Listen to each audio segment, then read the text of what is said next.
बात है, लोग अपनी जबान से नहीं हटते हैं। मलुक के अब्बा, मलुक कहाँ है?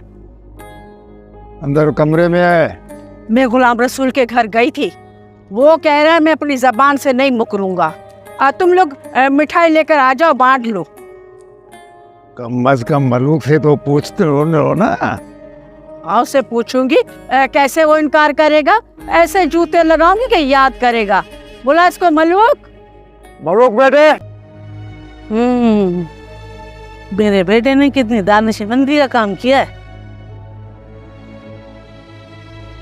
और अगर बख्शिश की जमीन तब्दील करके दें तो क्या ऐसा मुमकिन है?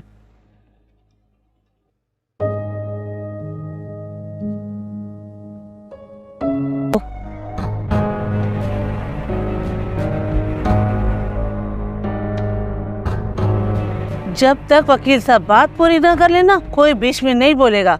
समझ गए ना सब? इनकी जो मिल्कियत है वो पुरखों की है, इसे अपनों में नहीं बांटना। इस हवाले से इनकी वसीयत है कि परदादा के दौर की 618 एकड़ ज़मीन मुंशी शमसुद्दीन और नियाल खान में बराबर तकसीम होगी और 17 एकड़ समात ख्वारी सलमा खातून को मिलेगी। बख्शन खान के हिस्से वाली बेटे मारो। हाँ अब्बा, गिनो भाई। बेटा, तुमसे माँ कोई बात करना चाहती। बेटा दरअसल बात यह है कि गुलाम रसूल ने कहा है कि वो मिठाई की रस्म जल्द अज जल्द की जितनी भी मिल्कियत है इसका 20% इन्होंने अपनी माँ के नाम किया है, जबकि बाकी जायदाद दोनों भाइयों के नाम तकसीम होगी। हाँ अच्छा वकील साहब, बख्शीश वाली ज़मीनों पे ये क्या लिखा है? वो पहले आपके नाम मुंतकिल होगी और उसके बाद आप इसको मुंतकिल करेंगे। उन्होंने बच्चियों के स्कूल और हॉस्पिटल के लिए भी ज़मीन मुख्तस की है। कौन सी जमीन? उन्होंने वसीयत की है कि जो ज़मीन आपको। डॉक्टर साहब, सब ठीक है ना? कोई ख़तरे वाली बात तो नहीं है? मलूक दिमागी झटका आया हुआ है, इंजेक्शन मैंने दे दिया है, अल्लाह ने चाहा तो वो जल्द होश में आ जाएंगे।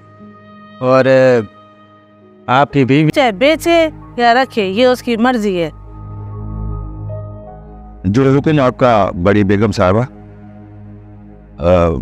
लेकिन एक आपसे गुजारिश करनी थी। हाँ बोलो, क्या बात है? मैं सुन रही हूँ, बोलो। छोटे सरकार ने जो 500 एकड़ ज़मीन कही थी, उनमें बख्शिश वाली ज़मीनें भी आ रही है, उनके लिए क्या हुक्म है? अरे बख्शिश की जमीन पर वसीयत के मुताबिक ही अमल होगा। दादी अम्मा, ये आपने बहुत अच्छा फैसला किया। बाबा की रूह को बहुत राहत पहुंचेगी। और उससे ज्यादा राहत आपको महसूस हो रही होगी।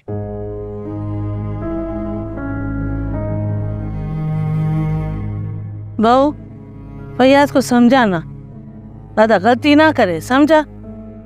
मैं चलती हूँ।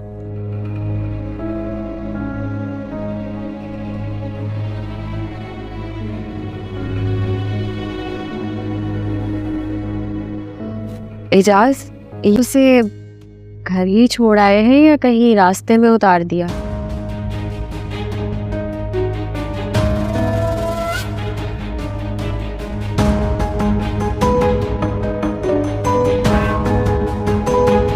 आपकी आवाज रेत में धंस गई है क्या? जवाब ही नहीं दे रहे। मैं सहरा गया था। मैं या किसी के साथ? हुस्ना के साथ। वो एक्चुअली उसका प्रॉब्लम था, इसलिए लेके गया था उसे अपने। मैं समझी नहीं। हुस्ना की सास अरूप की दूसरी शादी कराना चाहती थी। हुस्ना गिड़गिड़ा के रो रही थी।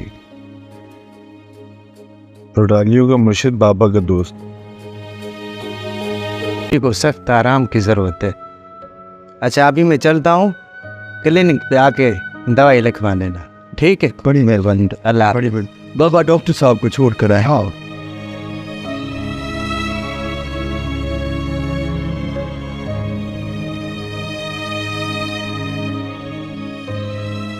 हुस्ना, ओ हुस्ना,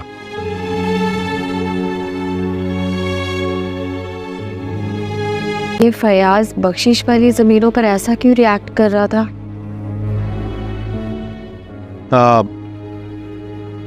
वो एक्चुअली तुम तो जानती हो ना कि उसकी नेचर काफ़ी लावाबाली सी है, तो इस वजह से। वो तो ठीक है, लेकिन इससे ऐसा है कि माँ के तुम्हें राहत मिलती होगी। उस मेरा मैं बाबा की विल को बैक कर रहा हूँ ना, इस वजह से। और वो बख्शिश वाली ज़मीनों को लेके अलग ओपिनियन रखता है, तो इस वजह। बख्शिश वाली ज़मीनें या किसी ख़ास हिस्से पर?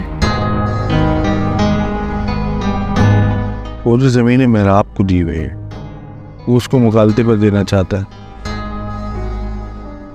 यानी मेहराब, यानी सोनी, यानी हुस्ना।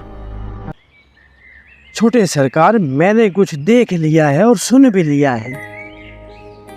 बताओ क्या देखा और क्या सुना? सरकार, इजाज और हुस्ना रुदाली रेगिस्तान के पास बैठे थे सरकार, और बातें कर रहे थे। जो भी सुना है वो तो बताओ। सरकार, हुस्ना बड़ी परेशान थी और रोते हुए सरकार के कांधों पर सर रख लिया। या अल्लाह, शुक्र है तेरा, स्नो को होश आ गया है।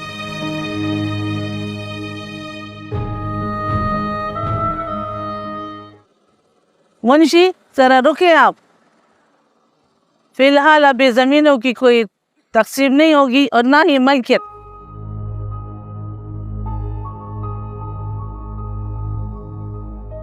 और सुनो, जो मैंने पहले कहा था ना, उस पर आज ही अमल होगा। तुम 500 एकड़ जमीन फयाज को दे दो। अब वो दिया था। जो मैंने पूछा है उसका जवाब दो। बातें क्या हुई? सरकार, हुस्ना कह रही थी कि उसकी माँ मलूक की दूसरी शादी कराना चाहती है, और हुस्ना सरकार से कह रही थी कि वो मलूक को हवेली में नौकरी दे। और छोटे सरकार, रुको, जब तक ना पूछूं कुछ मत कहो।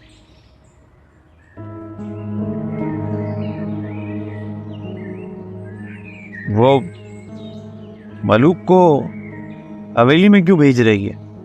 सरकार, कुछ बातें वो बहुत आहिस्ता कर रहे थे। ठीक है।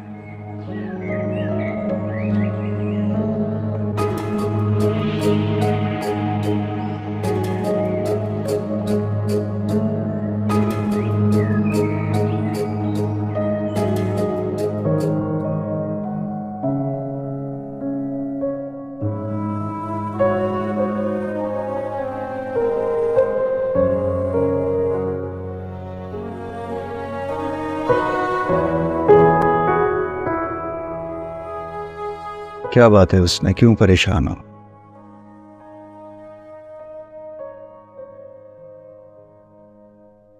यह दूसरी बिहाज बर्दाश्त नहीं कर पाऊंगी मलूक।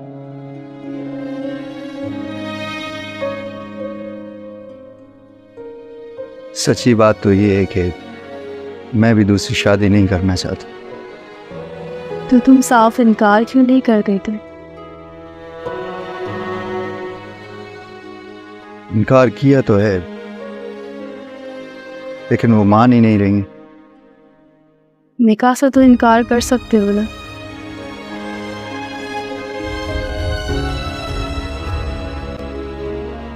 मेरी कोशिश तो ये है कि बात वहां तक पहुंचे ही ना।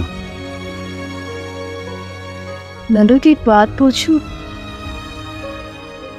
अगर मैं पहले मेरी बात सुनो। ठीक है, सुनाओ। अगर मैं मर जाऊं तो तुम्हें कितना दुख होगा? देखो हुस्ना, मुझे ये सब बातें बिल्कुल अच्छी नहीं लगती हैं। जिंदगी का नाम जीना है, और अगर वो मौत आएगी तो बता कर नहीं आएगी। मेरा तो जीने से ही दिल रुक गया मनी।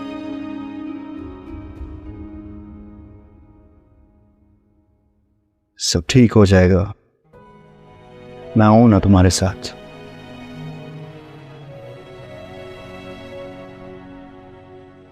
और तुम्हारे साथ के लिए वो आ रही है। मतलब तुम मेरे साथ नहीं हो? अजीब सा महसूस हो रहा है मुझे, चक्कर से आ रहे हैं मुझे, मत हो रहा है मलूक मुझे। उसने मुझे एक बात तो बताओ, तुम अब तक थी कहाँ जो इतनी मतली हो रही है? बाबा वो हुस्ना ने सुबह से कुछ खाया नहीं है इसलिए। नहीं नहीं बेटा, नहीं नहीं, इसने कुछ ज्यादा ही खा पी लिया होगा। बेटा तो इससे पूछ तो सही, ये थी कहाँ? अम्मा मेरे साथ ही। हुस्ना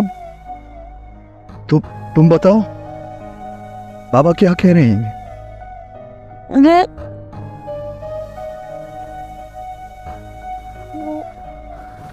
वो मैं थी मलूक छोटे सरकार के साथ, मगर मलूक मेरी बात तो सुनो।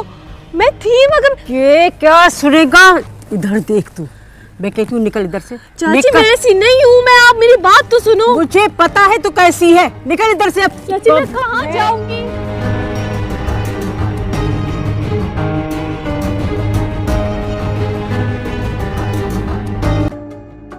मजाल है जो कोई उनके आगे कुछ बोल सकाओ।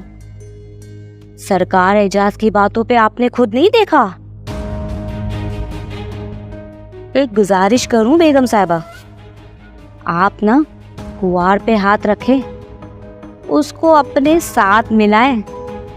आखिर वो आपके बड़े बेटे की बीवी है, और कल को बाप की पग भी सरकार एजाज के सर पे है। ये तो तुमने बड़े पते की बात बता दी। वैसे भी अब वो घर और रिश्तेदारों से घुल मिलकर रहने की ख्वाहिश रखती है।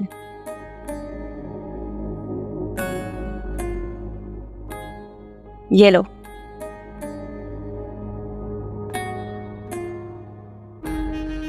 प्रिया बेगम साहिबा,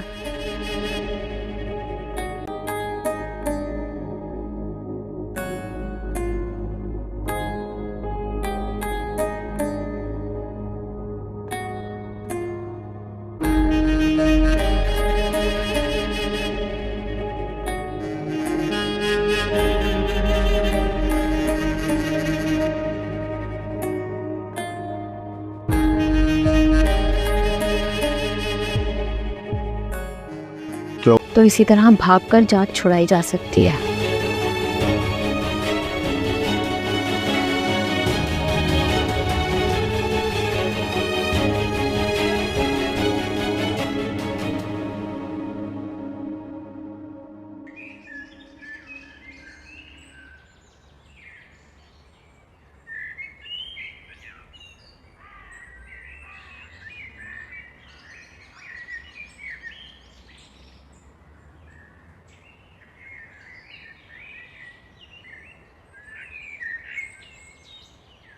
इससे अच्छा था मेरे ऊपर कालक मल